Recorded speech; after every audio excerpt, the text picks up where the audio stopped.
La sobriété est un élément clé pour garantir un avenir soutenable à l'humanité.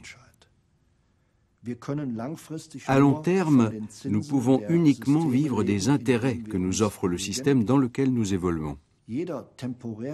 Toute velléité temporaire de consommer le capital au détriment des générations futures ne fera qu'aggraver la situation dans des proportions désastreuses.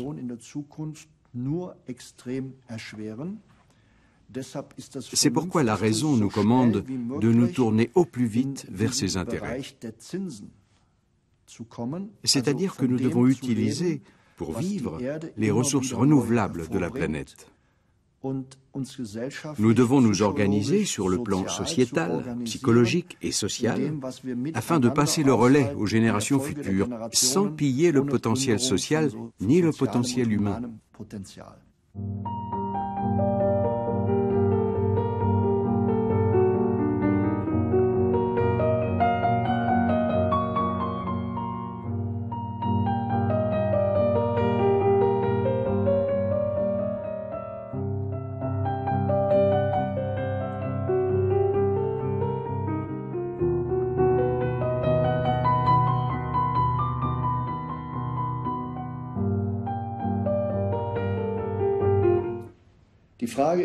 Toute la question est de savoir s'il peut exister un autre système, un système de prospérité pour 10 milliards d'êtres humains, mais qui soit en harmonie avec l'environnement. En fin de compte, peut-il exister une économie durable? Eh bien oui, c'est possible. C'est possible si nous agissons à l'échelle internationale, en dotant le système économique de garde-fous. Il ne s'agit pas d'instaurer une nouvelle forme de prospérité, mais de mettre en place des garde-fous. Par le biais de ces garde-fous, nous pourrons obtenir dans le monde entier la protection de l'environnement et le respect de la dignité humaine en tant que mission sociale, et ce, en combinaison avec une prospérité soutenable. La durabilité passera alors par le respect de ces garde-fous.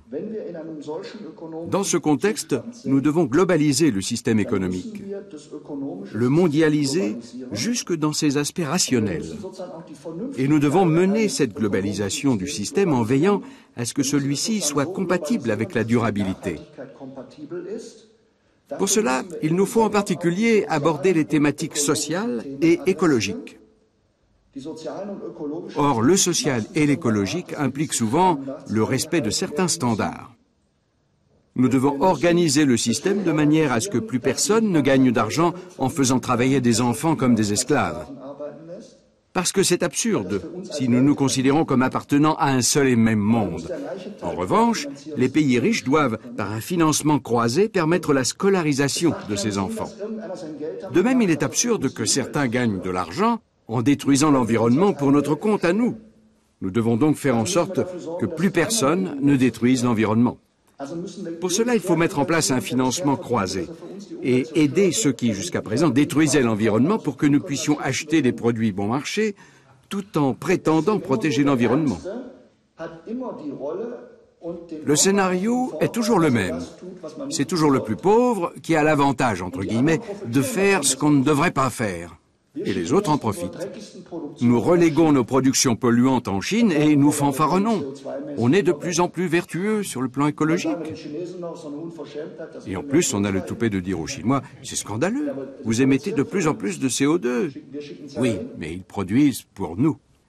Et nous leur reprochons aussi d'être moins éco-efficaces que nous, d'employer une technologie beaucoup plus néfaste. Et les Chinois de rétorquer, c'est vrai, et c'est bien pour ça que nous sommes moins chers. Si nous avions votre technologie, nous serions aussi chers que vous et vous ne vous adresseriez même pas à nous. Vous allez là où c'est moins cher en vous offusquant.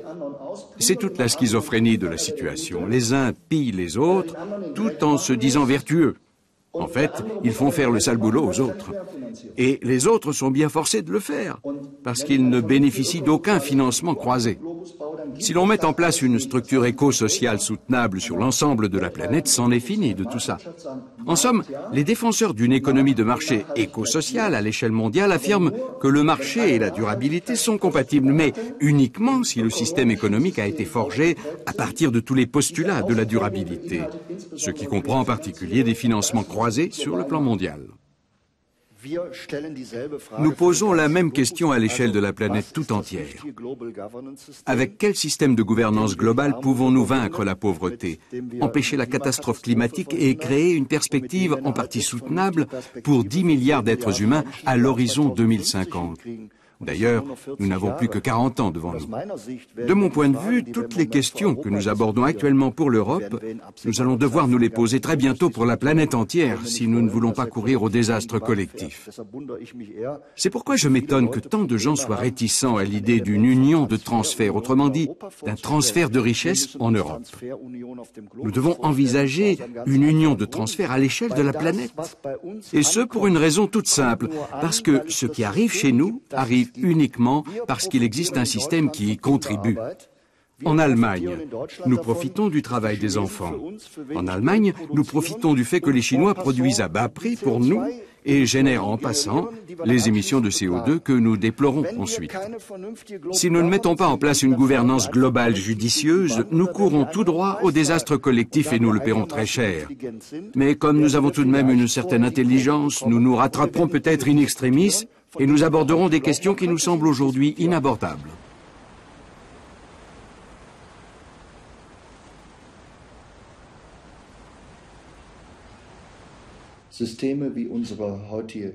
Les systèmes comme notre structure mondiale actuelle sont d'une extrême complexité.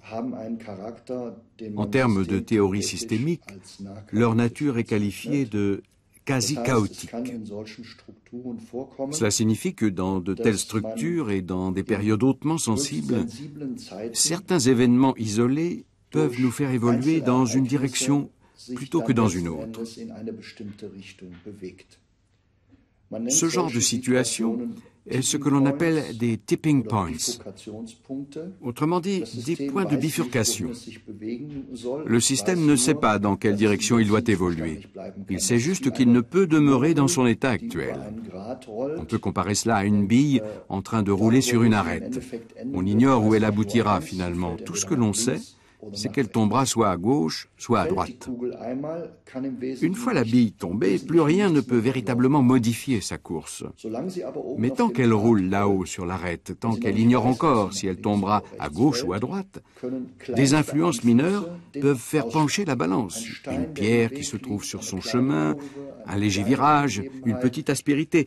C'est le fameux effet papillon. Le point de bifurcation est une situation critique, une situation clé. Nous en avons d'ailleurs eu un exemple avec le printemps arabe. Des individus, par leur action personnelle, ont pu initier des processus que l'on jugeait jusque-là inconcevables. Selon moi, un principe s'avère primordial en termes de théorie systémique.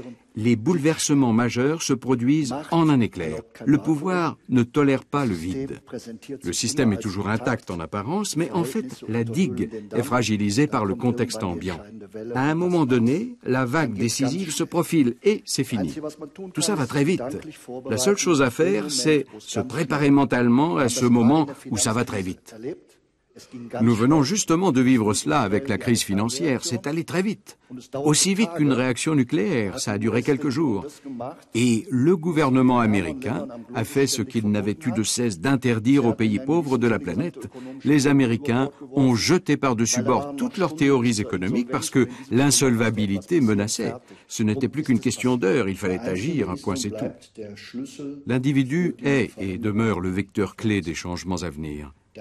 Chaque individu peut avoir une influence majeure en agissant concrètement au quotidien. Et son action a souvent valeur de signal pour les autres. L'action aiguise les comportements et les convictions. Elle sert aussi de fondement à une communication crédible. Dans le cadre d'une communication crédible avec les autres, au sein de structures en réseau, en tant qu'élément porteur et catalyseur d'un nouveau courant de pensée, l'individu a un pouvoir formidable.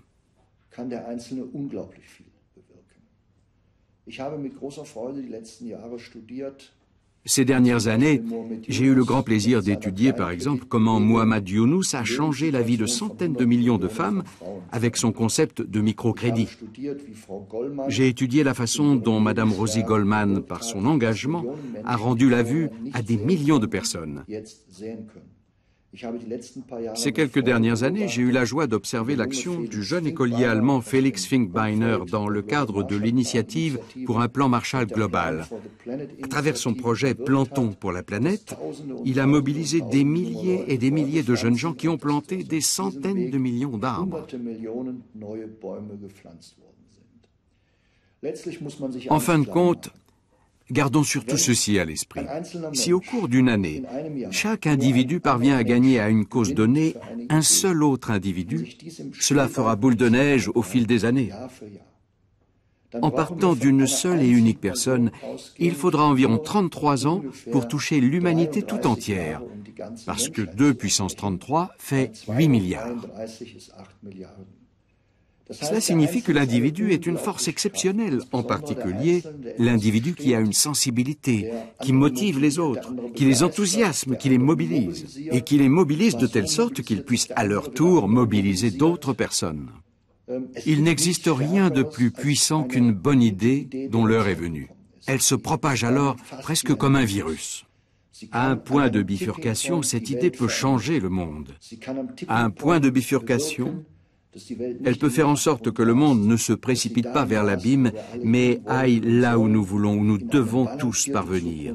Un avenir équilibré, qui peut être un très bon avenir pour le monde et pour tous les hommes, dans la dignité, avec des perspectives prometteuses pour nos enfants, pour les générations futures. C'est possible.